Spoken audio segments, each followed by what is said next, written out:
ज्ञान के द्वारा ही व्यक्ति पवित्र होता है। जब ज्ञान हो जाता है तब वो द्विज हो जाता है। ज्ञानी व्यक्ति को ब्राह्मण कहा जाता है। ये ब्राह्मण जाति से नहीं होता है कि ब्राह्मण के कुल में जन्म ले ले तो हम ब्राह्मण हो गए, फुर फुर करने लगे। नहीं, ब्राह्मण के कुल में जन्म ले लिए हो और 2 किलो मछली रोज खाते हो, शराब रोज पीते हो, ये कौन सा ब्राह्मण हुआ? कबीर साहब कहते हैं कि जब जीव को अपना ज्ञान हो जाता है तब ये जीव क्या हो जाता है? ब्राह्मण हो जाता है, शुद्ध हो जाता है। नहीं ज्ञानेन सदृशम पवित्रमी विद्यते। ज्ञान के जैसा पवित्र करने वाली दुनिया में और कोई वस्तु नहीं है। हम लोग पानी से नहा लेते हैं, साबुन से नहा लेते हैं, और बहुत लोगों के मन में भ्रम है कि गंगा स्नान में जाके कर लेंगे तो सारे पाप क्या हो जाएगा? मुक्त हो जाएंगे। गंगा का दर्शन भी कर लेंगे, सर्व पापे मुच्यते भ्यो नमः, सारे पाप से क्या हो जाएंगे? हम पार हो जाएंगे। ऐसा नहीं होता है। और गंगा में नहाने से पाप से मुक्ति हो जाती तो आज दुनिया में सब क्या करता? कोई सदकर्म नहीं करता, सब पापे करता। काहे कि गंगा काटने वाले थे, एक बार नहा लेता सब पाप साफ हो जाता। अगर गंगा नहाने से पाप से मुक्ति हो जाती तो कितने घर गंगा में बह गए। उसको तो कहना चाहिए, हे गंगा मैं बहुत बढ़िया कर रहे, ले चलो ले चलो, सबको ले चलो गंगा में। बाढ़ में बह गया ना, कितना घर बह गया और सब रो रहा था। वहां रोना तो नहीं चाहिए, सबको कहना चाहिए गंगा में हमको पवित्र कर रहे हो, शुद्ध कर रहे, चलो ले चलो तुम्हारे पास रहेंगे। ऐसा नहीं होता है, ये सब महिमा की बात है। सदगुरु कबीर साहब किसी महिमा में पढ़ने के लिए जीव को नहीं कहते। सदगुरु कहते हैं कि ज्ञान जब जीव को हो जाता है, जीव ब्राह्मण हो जाता है, तब जीव शुद्ध हो जाता है, तब जीव पवित्र हो जाता है। एक लड़का ने सुना कि ज्ञान तो सदगुरु कबीर साहब ही आत्मज्ञान दे सकते हैं, और तो दुनिया में कोई वैसा है नहीं, जो भी है तो भरम पाखंड में ही उलझाने वाला है। लड़का दौड़े दौड़े चला गया कबीर साहब के पास, कुटिया में, आश्रम। लड़का जब कबीर साहब के पास गया, कुटिया में गया, कहा गुरु जी हमको कुछ ज्ञान दीजिए, हमको जल्दी दीक्षा दीजिए, कंठी दीजिए, माला दीजिए, भजन भेद दीजिए और आत्मज्ञान बताइए। कबीर साहब ने कहा, सोचा अगर तुरंत दे देंगे तो क्या पता ही रखेगा कि तोड़ ताड़ के बस मौसमी बाबा बन जाएगा, मौसम में कंठियों पहन लेगा, जब देखा बाढ़ ताड़ आई, नदी नाला बढ़ गए तो मछलियों को हथरिया मारने लग जाएगा। सत्संगी सब आजकल करता है, मलो पहन लेगा, जब मन होगा तो मला को खोल करके कुटी में टांग देगा, बस हथरिया मारने चला जाएगा। उधर से आएगा, नहा धो लेगा, खा पी करके फिर माला को पहन लेगा। सबसे बड़ा पापी आदमी है वो, जो गुरु के वचन का उल्लंघन कर रहा है दुनिया का, वो सबसे बड़ा पापी है। हजारों भगवान मिल करके उसको पाप को काटने के लिए कोई तैयार नहीं हो। वो गुरुमुखी नहीं रहा, मनमुखी हो गया। कबीर साहब ने कहा कि गुरु द्रोही मनमुखी नारी पुरुष विचार, ते नर 84 भरमी है जियो लो चंद्र दिवाकार। कबीर साहब कहते जो गुरु द्रोही होगा, जो गुरुमुखी नहीं होगा, मनमुखी होगा, जो अपने मन का करेगा, वह जो है 84 में बार बार जन्म लेगा। कब तक? जब तक सूरज रहेगा और चांद रहेगा, जब तक ये धरती रहेगी, जब तक सूरज रहेगा, तब तक ऐसे लोगों को क्या करना पड़ेगा? 84 के चक्कर में घलटनिया मारना पड़ेगा। 84 में बार बार शरीर धारण करके आना पड़ेगा और यहाँ के नरक को भोगना पड़ेगा। इसलिए कबीर साहब बड़े पहुंचे हुए संत, कसौटी देते थे, बिना कसौटी के वो चेला तेला नहीं बनाते। आप लोग देखे होंगे कबीर साहब के सत्संग में भीड़ बहुत कम होती है। सही है या गलत है? की मांगे जी? आपको लगता है बाबा जी उल्टा पुल्टा बोल रहे हैं? भीड़ बहुत कम होती, क्यों? वहां कसौटी है, वहां माला रखना पड़ता है। अगर माला गले में रहेगा तो झूठ निकलेगी, क्यों? झूठ बाहर होगा, छल कपट बाहर होगा या इसमें समाएगा? नहीं समाएगा।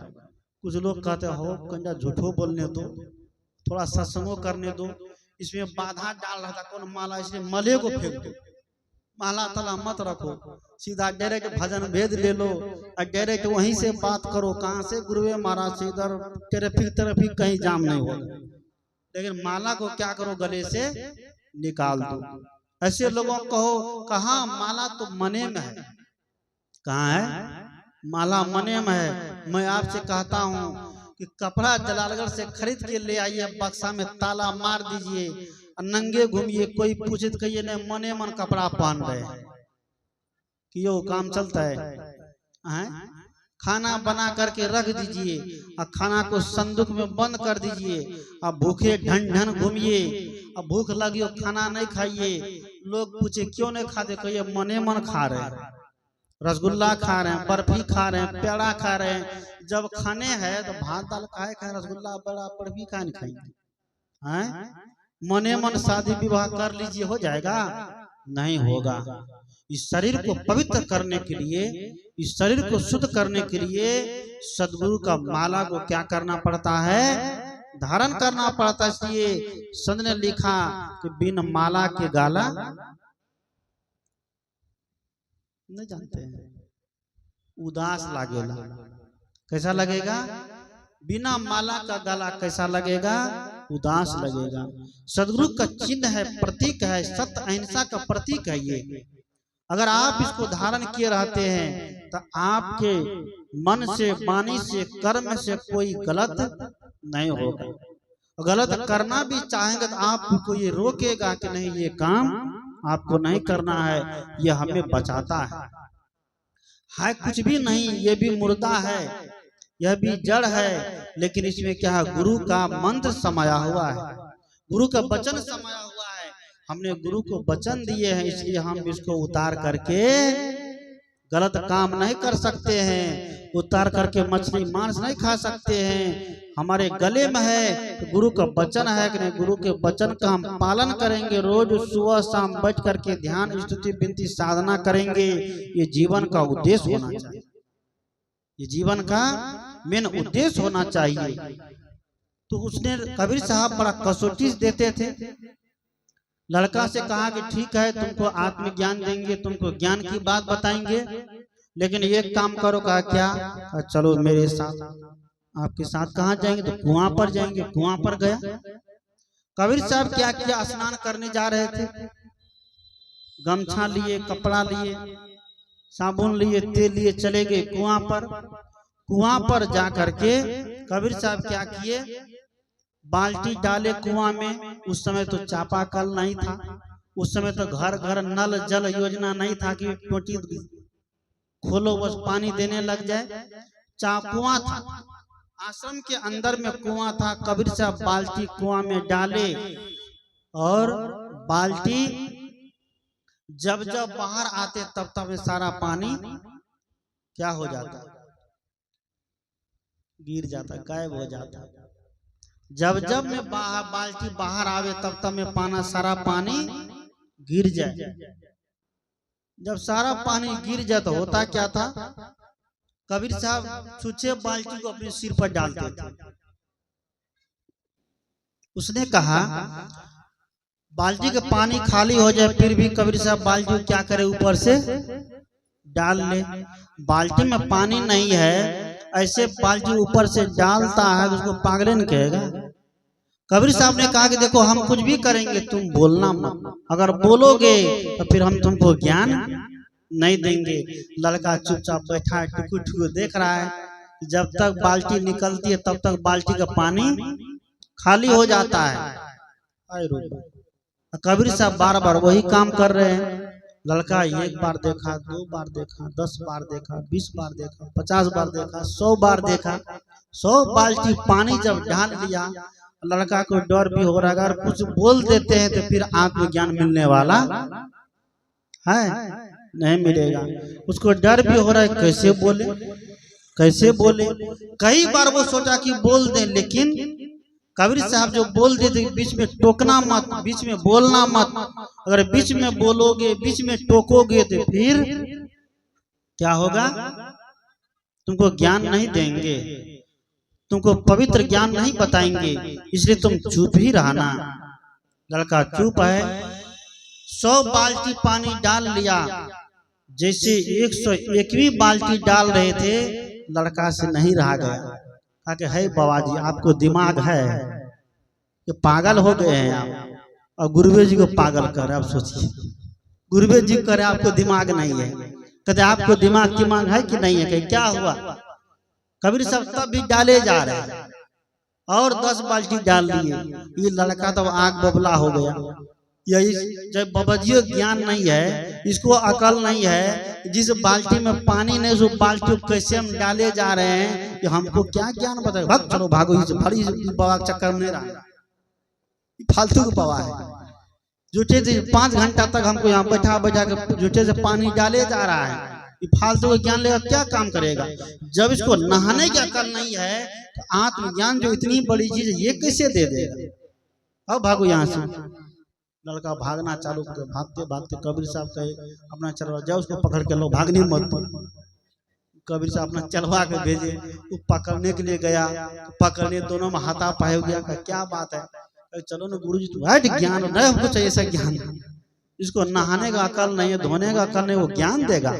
बड़का महात्मा बनता, बड़का बाबा बनता, हमको नहीं चाहिए उसका ज्ञान।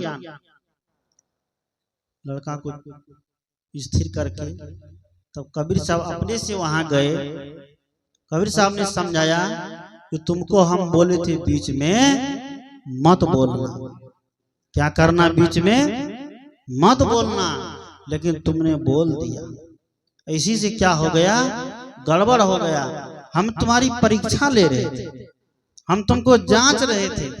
जो इतना बड़ा आत्मज्ञान तुम लेने आए हो, उस आत्मज्ञान को रखने की जगह तुम्हारे अंदर है कि नहीं है? उसको संभालने की अंदर तुम्हारे पास है कि नहीं है?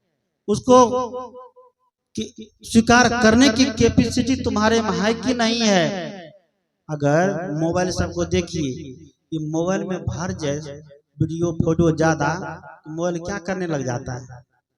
दाबिए ही बटन, दबा जाता है वो बटन, अपने आप काम करने लगता है मोबाइल। किसी को नहीं फोन लगाइए तो इमरजेंसी कॉल लग जाता है, झूठे सा हैं। उसी तरह कबीर साहब ने कहा कि तुम्हारे अंदर अगर बाहरी चीज भरे हो, विकार भरे होगा, क्रोध भरा होगा, काम भरा होगा, तुम्हारे अंदर सही चीज रखने की पात्रता नहीं होगी। अगर हम उस सही चीज दे भी देंगे, उसका तुम क्या करने लग जाओगे? दुरुपयोग करने लग जाओगे, उसका तुम दुरुपयोग करोगे। इसलिए कबीर साहब कहते हैं कि पहले पात्र बनो, पहले अपने आप को पवित्र बनाओ, पहले अपने जीवन को शुद्ध बनाओ, पहले अपने जीवन को निर्मल बनाओ, तब उस जीवन से क्या होगा? आत्मज्ञान निकलेगा, नहीं तो निकलने वाला। तब उस जीवन में आत्मज्ञान आपको समाहित होगा, और उस आत्मज्ञान ही दुनिया के सभी लोगों को क्या कर सकता है? जगा सकता है।